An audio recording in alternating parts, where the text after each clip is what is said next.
perform an exercise based on what you're going to show us. So they're going to perform different research projects. Team number 1 is going to research on the advertising investment of food retailers. Okay. Team number 2 is going to research as if they were preparing themselves for an interview at Zara, and all about social media, because they're interviewing for a community manager job. Okay. Then the third team is researching on the communications for over-the-counter pharmaceutical products. Okay. So like a sector kind of thing. The fourth team is, they're going to have to research the share of search for the automobile industry for a new product development, for a new car. The fifth team is going to research on the future of the snacking category. Cool. And the sixth group is going to research on sports sponsorship, both the most valuable sports and the strongest, let's say, sponsors globally. Okay, cool. So just, I wanted to mention this just in case you want to show us like specific examples to guide them on what they should do after the webinar. Then I've been asked here to ask you if it would be possible to have a second session for doubts and questions after the students perform the exercise. Yeah. But by all means, I don't know when you'd want to schedule that in. Probably it would have to be on a Thursday as well, since it's the day we meet for class, but then we could also do it on a Friday, since it's going to be like a special occasion, like specifically for doubts and questions. I'm not saying that this should happen. I'm asking if it could happen in case we had questions, so the students would like to deepen into some of the concepts we're going to be discussing today. Sure. Yeah, no, I'm more than happy with that. I'm sure Felipe will message me about timings and things like that. So yeah, I'm more than happy to do that my end. Brilliant. So the way I'm going to manage the situation is after the webinar, which will hopefully finish, 45 minutes or so? Yeah. I mean, more like, probably like half an hour. So there should be some times at the end, hopefully, for questions and things like that. Yeah. So we will have some 30 minutes at the end so students can kick off the research project. And then what we will do is we will discuss it next session, next Thursday. Questions will arise then. And so I would contact you back in order to perform or to organize another meeting for then 2 weeks from today, something like that. Sure. Yeah. No, right? That sounds perfect. Yeah. That's brilliant. So thank you very much. I'm sorry for the time misunderstanding. And everybody's ready? Shall we start? So Jacob, we're all yours. Cool. Nice one. Cool. No, thanks for sharing that information and letting me know kind of what the teams are working on. I think, there's some very interesting areas there, and I'll try and throw those into what I'm going through today, and maybe give you guys a few sort of ideas of where you can find that information. But yeah, so I mean, I guess the primary goal today is obviously show you guys a bit more about WARC and how you can mainly use it through your studies as a helpful tool in any kind of work that you're doing across the board. So like I guess a bit of background on WARC is that it's basically an acronym that stands for the World Advertising Research Center. So we've been a company for about 30 years now. So quite a long sort of history and lineage with it. But the main focus of WARC in terms of all of the content that we produce is really to highlight marketing effectiveness. So we obviously do this through case studies, best practice pieces, data points, webinars, etc. But every piece that you see is the reason that it's written is to show marketing effectiveness. And we're quite a well used resource across various major brands and big marketing agencies across the globe. Obviously in Spain, but also Asia, US, UK, obviously. So we're a really valued sort of marketing intelligence tool for some of the most senior marketers at some of the world's biggest brands. So the fact that obviously that you guys have access to this, I think is really useful to have this as a tool that also these senior marketers are using as well. And I think it's great information for you guys to have at this time. So if you are obviously looking to pursue a career in marketing, you'll be able to, talk about insights or topics that you find on WARC, and these might be things that the person who interviewing you is already reading or is aware of, and it will obviously be really impressive if you can talk about these things. So I think it's a really useful tool in staying up to date with the marketing industry, seeing what the newest trends are, and obviously having real world and relevant examples of how brands are running campaigns, what channels are performing best, and various trends within consumer habits as well. So I guess to kind of break down the content that lives on WARC and where each of it I think would be useful. So I don't know how everybody kind of uses it at the moment, and what are the key things that they look at. But probably the main area that we have been known for historically, and probably are most well known for at the moment, is these case studies. So we have about 20,000 of them at the moment. They are basically all different entrants into the various marketing awards. So every year, there's tens of different marketing award shows. So all the agencies who are basically running these campaigns, they want to enter them into these award shows as, agencies who win an award for best campaign are probably likely to get a lot more clients who want to sign up to them from that. So it's a really big thing kind of in the marketing industry. Our sister company is a company called Cannes Lion, and they run probably like the biggest marketing award event show every year. So a lot of the case studies that we get will either come from the entrance into Cannes Lion, or WARC have our very own marketing award show as well, so entrance into there, or as I said, the various others that you'll get across the year. So the case studies are all really kind of the best of the best campaigns. They're ones that have had a lot of impact or had a lot of improvement on a company's sales, things like that. So it's really great database to have these examples of the campaigns that have been really successful. But obviously 20,000 is a lot to go through. So we have these sort of filtering options here. So I guess, with some of the themes that you guys mentioned in terms of what the different groups are looking at. So I know like the social media one, for example, if you want to look at, you can filter it down by just looking at social media, and then at categories, if you wanted retail, you can find that here. So that's some ways that you could filter it down. Another one was well, I think the sponsorship one I'll show a little bit later, but that's just an example of what you could find. And if I went into it, these are basically all the case studies that will be filtered down from your from those metrics. Just to give you an example of kind of what they look like. This is one obviously for Snickers. They'll give you always this kind of summary at the top. But then the case study will go into a bit more detail in terms of, what was the background of the campaign, what were, Snickers in this instance looking to achieve, what was the strategy that they undertook in the campaign, and ultimately what were the results in terms of either increase in sales or increase in awareness, social media clicks or, coverage, things like that. And if there's any like visual kind of aspect to it, like we'll have a video attached. So in this case, it'll be like the video of whatever the campaign was. So obviously really useful to kind of have that visual aspect to it. And then we'll have loads of other kind of information here in terms of budget, obviously key channels, key industries, things like that.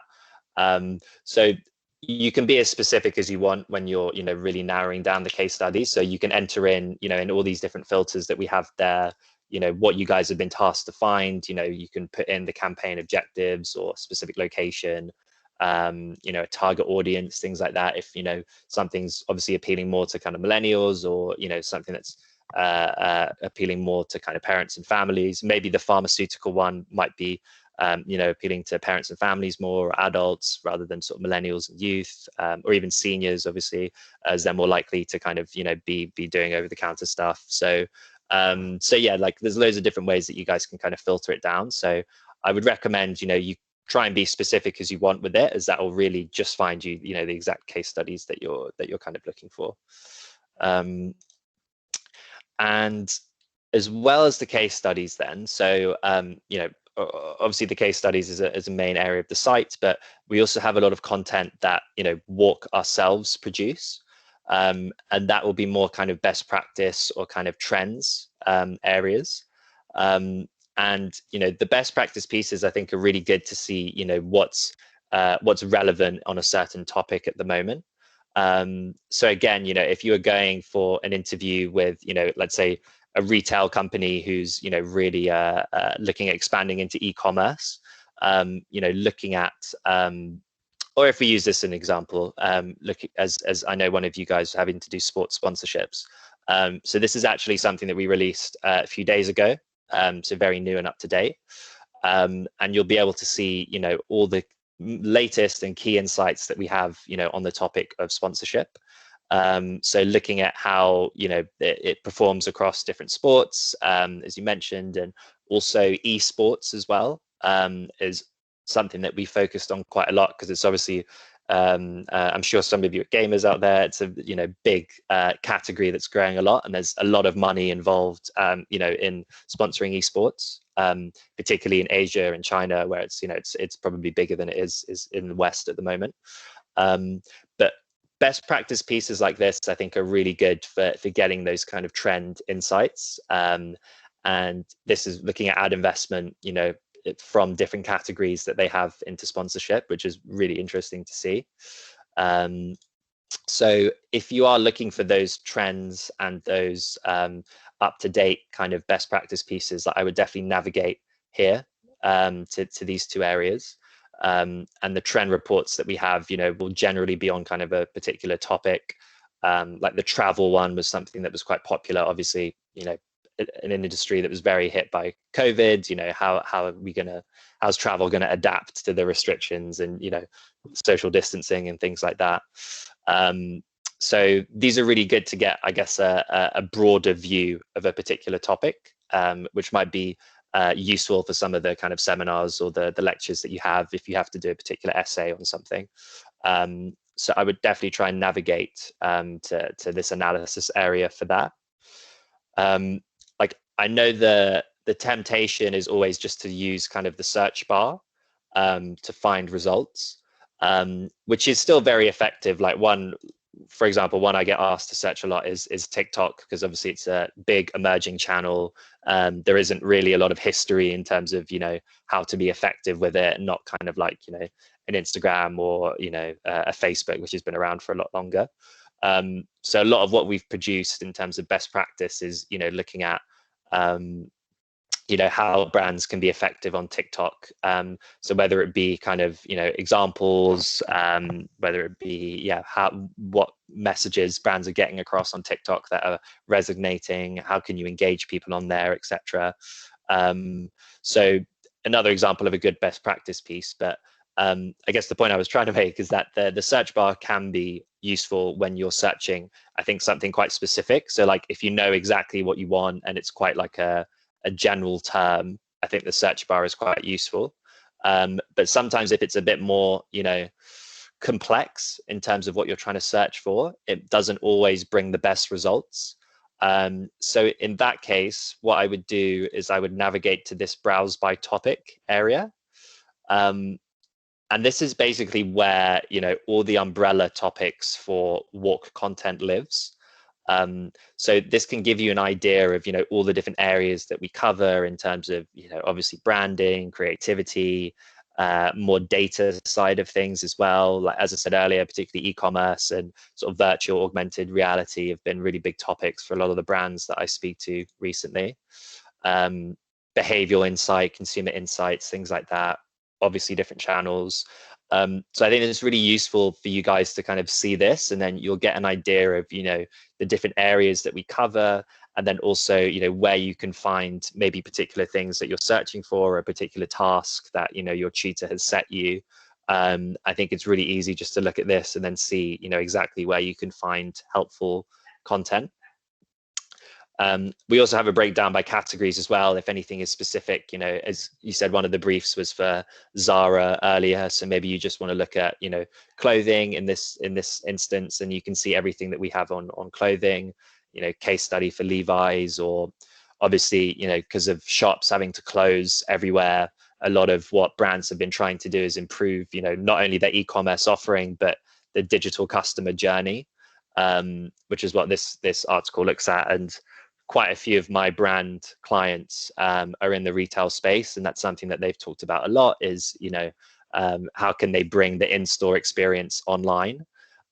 So we have loads of content on that, which might be helpful for that brief that you mentioned on Zara, and social media as well, obviously being an online channel. But obviously even the other ones that you mentioned, like automotive as well, we have that here too. Pharmaceutical is one. And then for the snacking topic that you guys mentioned, so we have the sort of food category here. And I would probably say that, you know, FMCG and kind of food areas is probably where we've had, you know, a lot of the big releases we've had in terms of content have been to do with this area, as it's, again, one that's had to adapt a lot because of COVID. But looking at how, yeah, consumers are reacting to the changes, how food brands can, you know, create value for customers going forward. You know, do consumers care more about sustainability now, or, you know, as people's food habits are changing to be more vegan, for example, how are brands gonna, you know, respond to that? You know, is with snacking and things like that, you know, are they going to have to be more kind of, you know, vegan snacks, or everybody's obviously more health conscious as well? So, you know, rather than snacking on unhealthy things, you're going to have to promote your products as being healthy. So a lot of these different topics we'll cover, is the health and wellness one I just mentioned, and sustainability here as well. So maybe when you guys are searching for those topics that are on a particular category, it would probably be useful, as the first thing that I would do is probably go to this topics page, and then go to category, and then break it down from there. And then once you're, you know, let's say in the automotive area, and you wanted to look at share of search, you know, you can find, you can either look at specific brands, you can find a specific location, or you can search within, you know, a particular area. Like if you wanted to search within, I'm unsure what's going to come up here, or a few things come up looking at search. Yeah, look, share of search can predict market share. This guy, Les Binet, is quite a big, like considered a marketing like kind of guru. So a lot of the brands I work with do work with Les Binet, and, you know, he's very well thought of in the marketing area. So I think he works at Adam and Eve, DTB, which are obviously quite a big agency. So he obviously, this article on share of search, I think will be really interesting for that, the task that group had. So that's probably where I would start with that as well. So yeah, as you can see, there's quite a few different ways that you guys can find useful content here, rather than just seeing the search bar. You know, as I said, go to the topic section and see, you know, which one is most relevant for what you're trying to find insights for.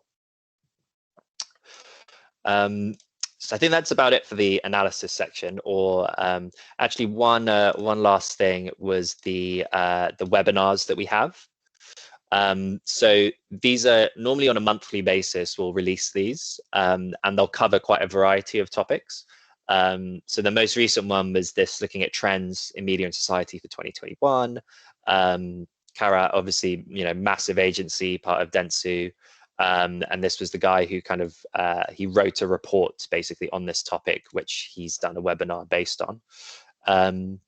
But yeah, like we look at sustainability, brand activism. This was a very, there's another kind of report that goes along with this webinar, but it was really popular. I think a few of the other universities that I've spoken to in the UK have said it was quite popular amongst students there. So if anybody hasn't, you know, watched the webinar or read the report, I highly recommend it. It was a really interesting one, obviously really relevant for you know, the current situation. But yeah, a lot of topics here, and you know, I know, I'm sure you guys as students have a hell of a lot of reading to do sort of across everything that you're studying. So sometimes it's more interesting to, you know, put on the webinar, have it on in the background, and you know, you'll still get a lot of information out of it. And obviously, you know, it's a bit more engaging than just having to read loads of reports all the time. So I would definitely have a look at these webinars and see if there's any that are kind of relevant to any subjects that you guys are writing on or studying. We have one upcoming at the end of February on behavioral economics, or behavioral science rather. So it'll be similar to this one, but it's, yeah, looking at, again, how brands can create habits amongst consumers and things like that. So even if that's not relevant to, you know, something you're studying, I think that's a really interesting topic. And again, if you know, something that companies always want to do, right, is create a habit, particularly, you know, apps or things like that. Or one of my clients is like a language learning platform, so they obviously want to create the habit with their consumers to, you know, engage every day, spend 15 minutes trying to learn a new language, etc. So that I think will be a really interesting topic. But yeah, webinars, great source of information that I would definitely have a look at. So the next part I wanted to show you guys was this strategy toolkit. So this is essentially WARC's very own marketing module. I'm sure you guys don't want any more kind of like modules or like work to do or things like that, but you know, it's a really interesting sort of tool where we essentially have 7 different modules here, obviously covering quite a few topics, as you can see. But this was essentially originally built for sort of junior marketeers at some of the big marketing agencies, who they all still use it, and we have a lot of feedback from some of the agencies saying that it's been really helpful in sort of upskilling some of the junior members of the team.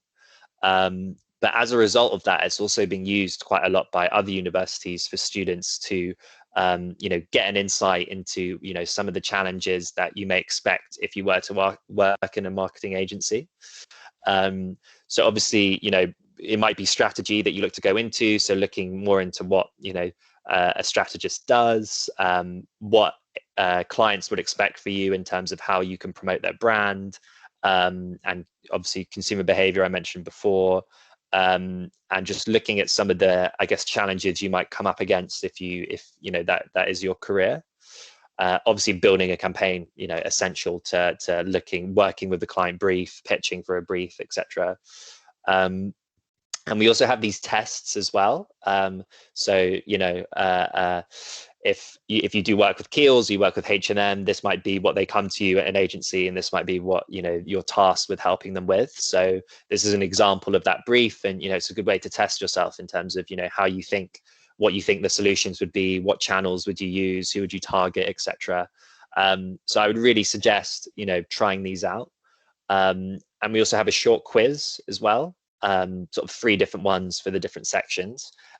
So again, just to kind of test, you know, what you guys have learned from the different modules, and, you know, theory of marketing really, and how you can apply it to actually working with clients.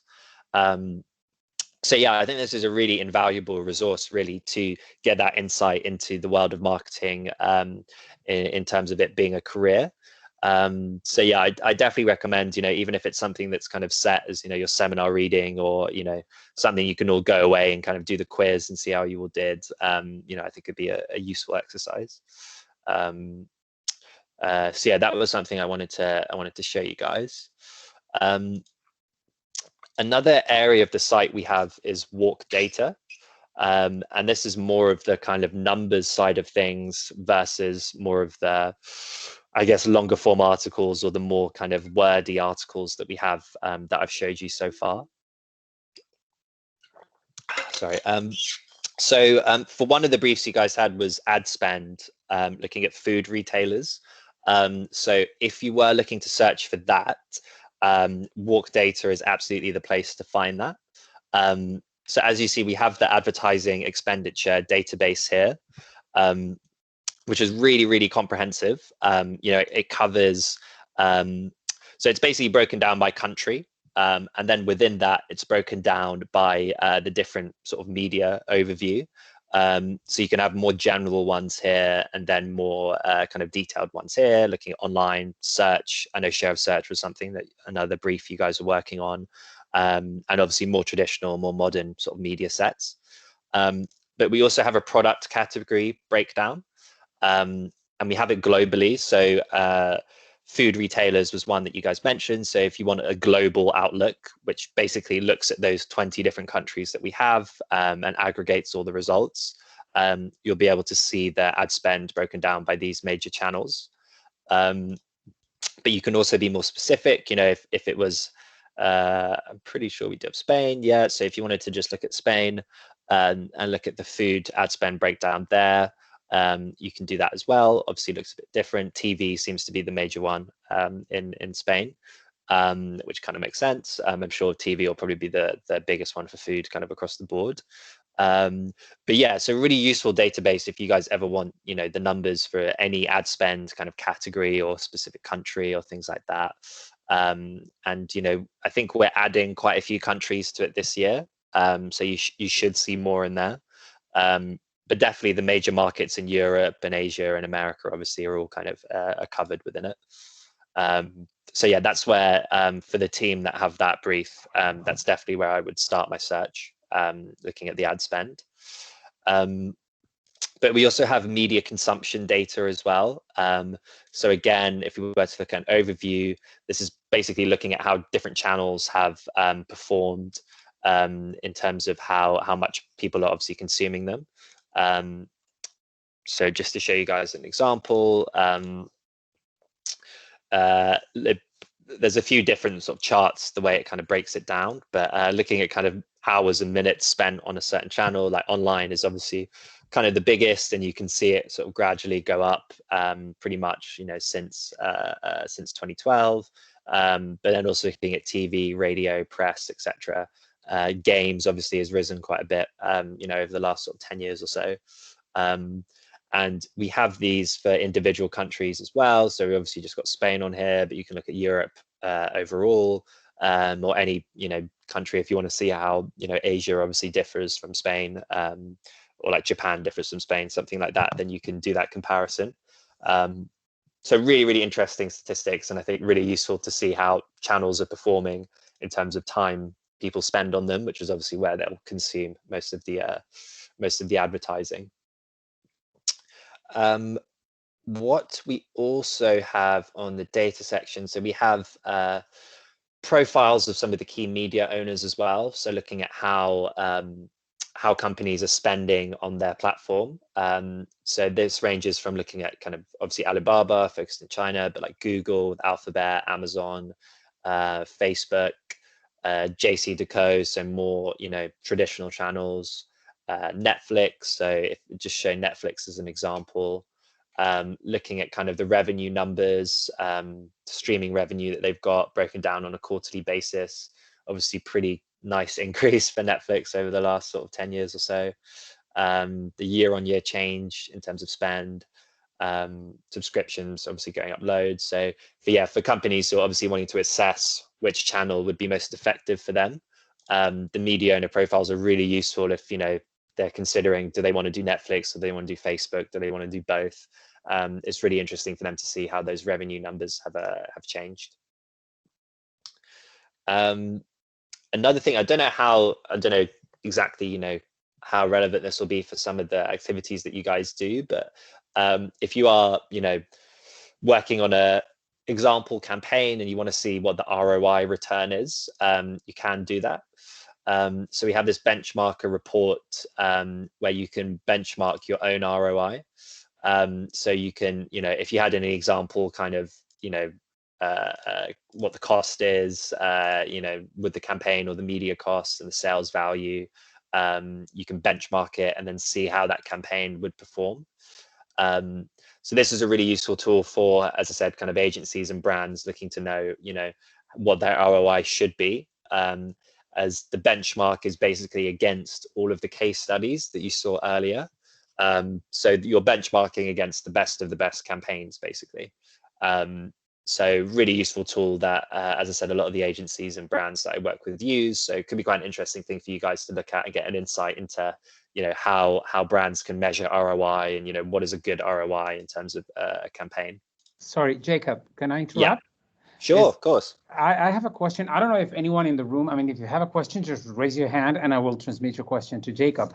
I particularly have a question. This ROI comparator or comparison is based on oh my God, I'll say it.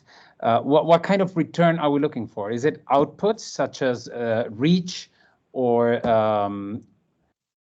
is it sales? What is it? How do we measure the return on the investment? I guess the investment would be the advertising expenditure, but then the return will be measured in terms of what key performance indicators? Sure. No, great question. So sales is going to be the major one. Okay. So yeah, it's really looking at how how much money you invest in, as you say, in your ad spend, in terms of how much sales you'll get from it. Okay. So it says we have kind of the median profit ROI and revenue return here. And this is kind of a general report, looking at those kind of overall themes that we're seeing within ROI. But yeah, in terms of the metric that's measured on return, it is sales. Yeah. Okay. Thanks so much. Yeah, no worries. Yeah, and as you said, if anyone does have any questions, feel free to shout out. Thank you. We have kind of like longer form reports as well in the data section, and this is this global ad trends area. So this is the first time I'm seeing this report, which looks quite interesting, but basically looking at spend in on a particular channel. So I think some of the previous ones were looking at gaming, as obviously a lot of more companies are kind of investing in gaming as a marketing channel. Another one was looking at just FMCG. So maybe on that, let me just show you where to find all of them. So it would just be in this view more global ad trends. We have one on FMCG, and that might be a good for that task on the future of snacking, to look at where they're investing. Sorry, I can't seem to find it. But if you search FMCG, you'll see global ad trends FMCG, and that should be relevant for that brief. But in terms of this one, I think this even looks quite interesting straight away. Just looking at obviously non-linear TV, next gen TV, Netflix, or BBC iPlayer, Prime Video, whatever. How spend is going there. I think that's really interesting, and that's something that there's not a lot of data on at the moment. So a lot of companies are interested to find, how viewing habits are changing to more, streaming and things like that. So I think this is a really interesting report looking at that.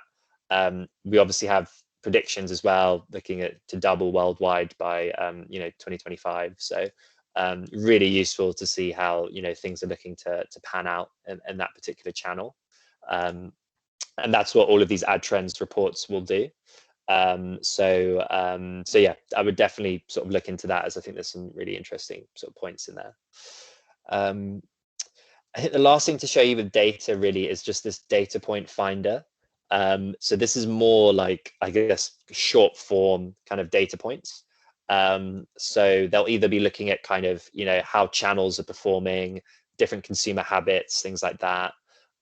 So these are all kind of related to that report I just showed you, but looking at ROI, obviously, as we mentioned earlier, mobile activity, all media bar print is going to see costs rise this year. And like social platforms, so like Pinterest was like the fastest growing one in Q4 apparently. And then we'll have a nice graph to kind of visualize the data in terms of what the actual numbers look like. So again, really interesting just to get, those snapshots that might be able to back up, something that you're writing about, or something that, you're arguing for. If you have the data behind it, obviously can lend a lot of credibility to that. And with all of the articles I've just shown you, it's all downloadable. So you can download it as a PowerPoint or an Excel, or for the more kind of wordy reports, you can download it as a PDF.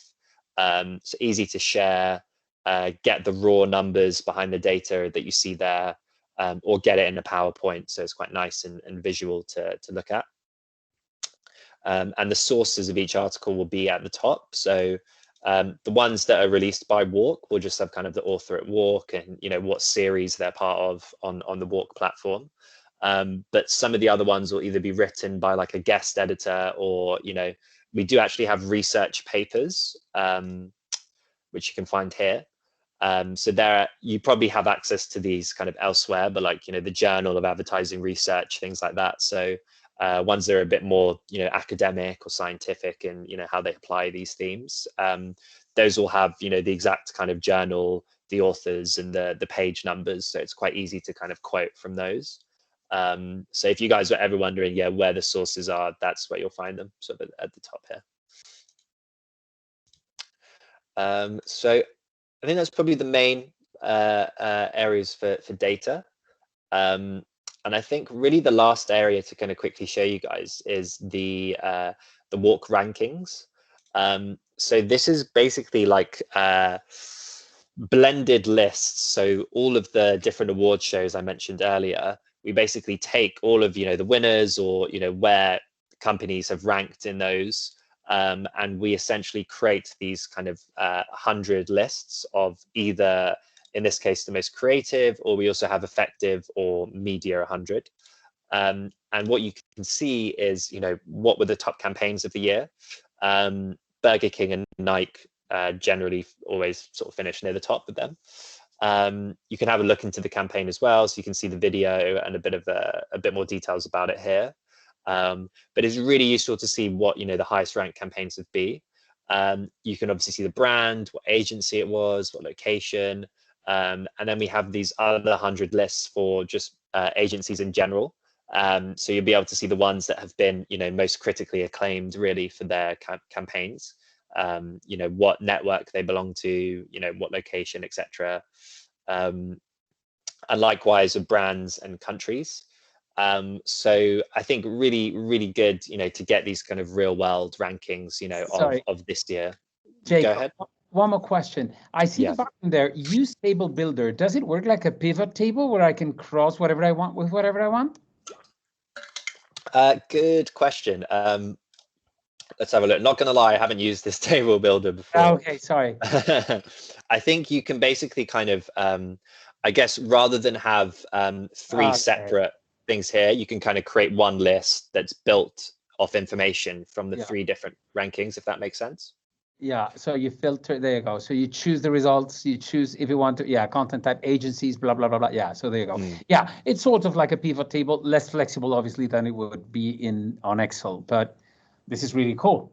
Because you can choose, I'm talking to the guys here in the classroom.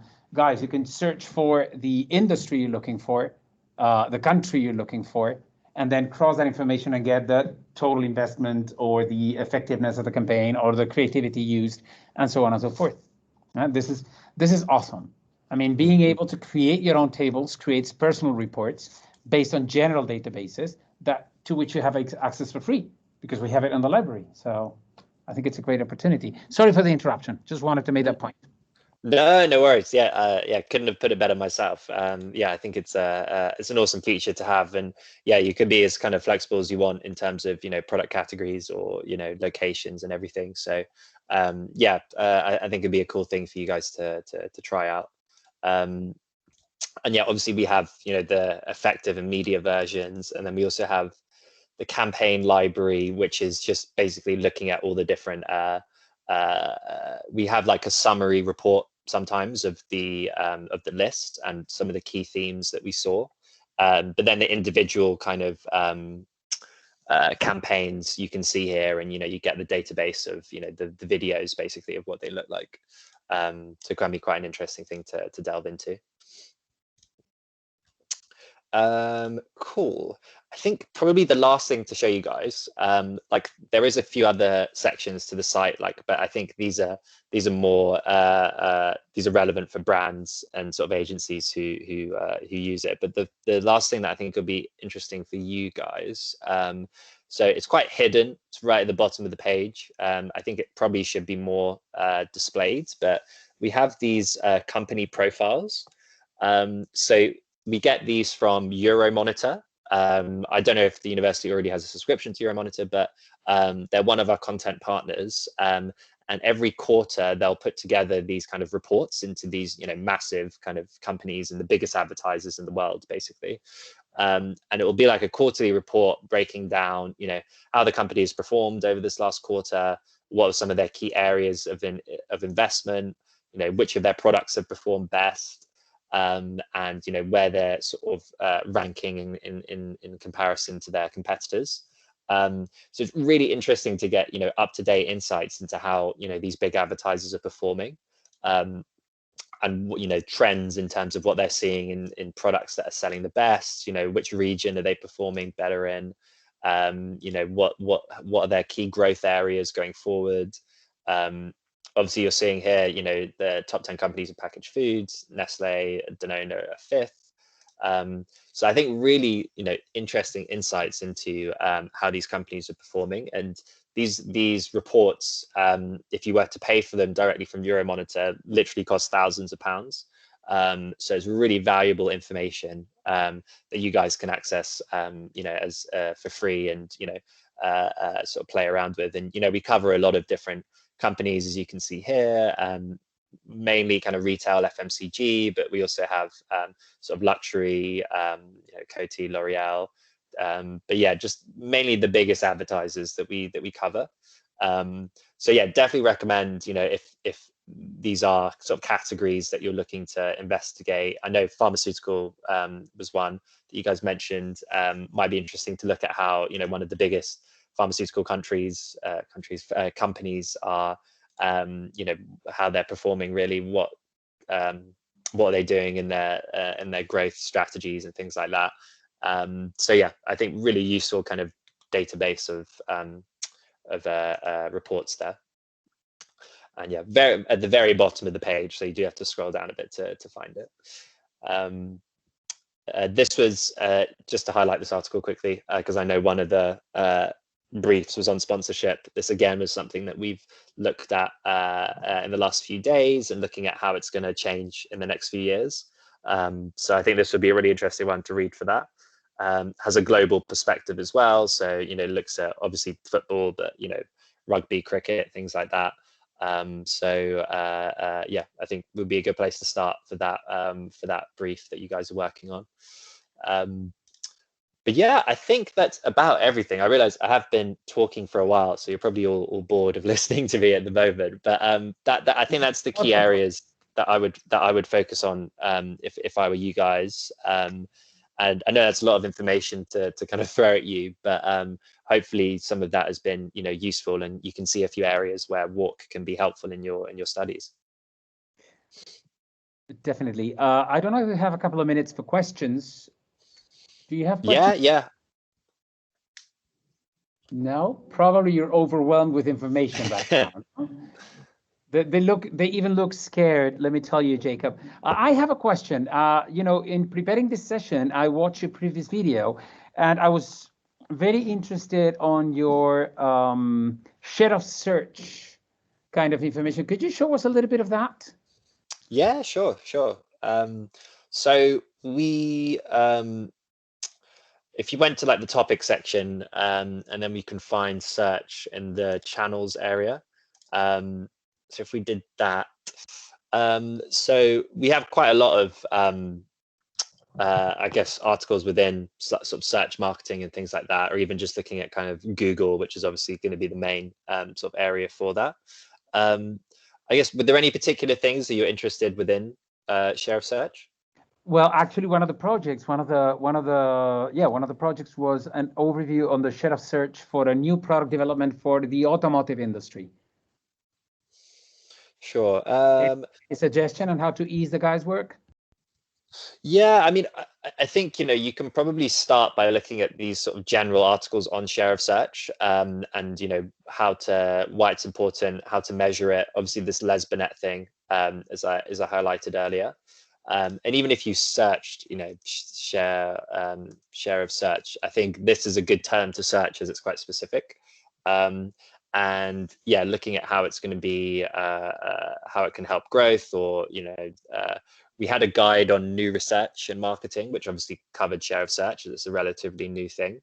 So I would probably look at these kind of general articles of share of search, and then you can also look at, you know, automotive in particular, like if you wanted to narrow it down here. So if I just searched share of search there, and then on the left-hand side, you have categories. So if I put in automotive, that will bring up general articles about share of search, as you can see, but also case studies such as this Nissan, Toyota, where they used share of search in their strategy.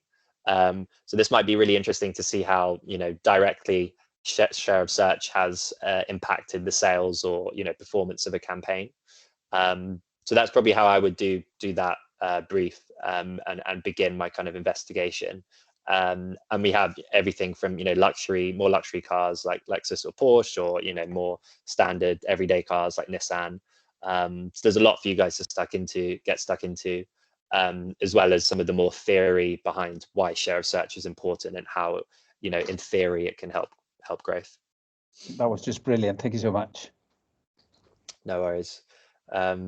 Yeah, if there's any more questions, more than happy to answer. Anyone? No? Shall we thank Jacob? Thank you. Thank you so much, Jacob. Listen, we'll stay in touch through Sophia. See if we have a special, like, short Q&A session in a couple of weeks, right? Yeah, no, sounds good. Yeah, if there's yeah, let me know kind of a time that works. I'm more than happy to kind of join again and answer any questions. Excellent. Thank you so much, Sofía. 1.000.000 de gracias. Gracias a vosotros. Una cosa, bueno, si me permitís, creo que todos los que están en la reunión pues lo sabrán, pero si no, para explicar cómo acceder a las bases de datos desde la biblioteca. Ah, mira, fenomenal. Sí, entonces, si me permitís, voy a compartir la pantalla. Vamos a ver.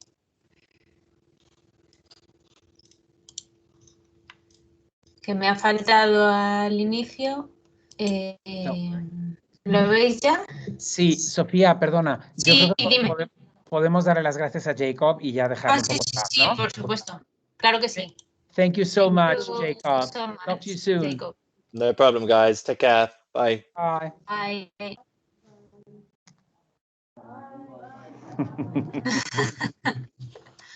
Vale. Vale, ¿veis mi escritorio? Sí. Vale.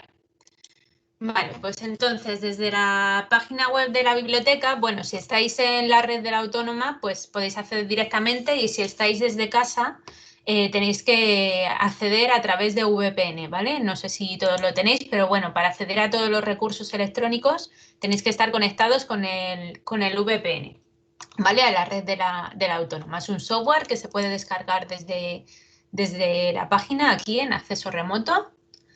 Y nada, se descarga un programita y con el correo de la Autónoma y vuestra contraseña, pues ya podéis acceder a todos los recursos electrónicos que tiene suscrita la biblioteca. En este caso, para mirar todas las bases de datos que tenemos suscritas, pues pincharíamos aquí en bases de datos y se nos abre el buscador con todas las bases de datos que tiene la Autónoma por orden alfabético. Pues en nuestro caso, si queremos consultar la que acabamos de ver, buscaríamos aquí. Y ya nos saldría aquí el enlace. Veis que tiene un candado, quiere decir que solamente se puede acceder, pues como os he dicho, desde la red de la UAM o desde el VPN. Y si pinchamos ya directamente nos va a llevar a la base de datos que hemos estado viendo. Creo que ha nombrado también Jacob la de Passport Euromonitor y sí que la tenemos suscrita también. ¿Vale? Entonces se accedería de la misma manera, que creo que ha enseñado los informes y estaría aquí. ¿Vale? Y haríamos lo mismo. Y creo que eso sería todo por mi parte. Que no es poco, querida. Así que muchísimas nada, gracias. Pues agradeceros también a vosotros y disculpad la espera. Ningún problema, porque la hemos aprovechado. Ahora vamos a ver cómo gestionamos pues la práctica, perfecto. porque Vale, las cosas, si no se aplican, no se aprenden. Claro.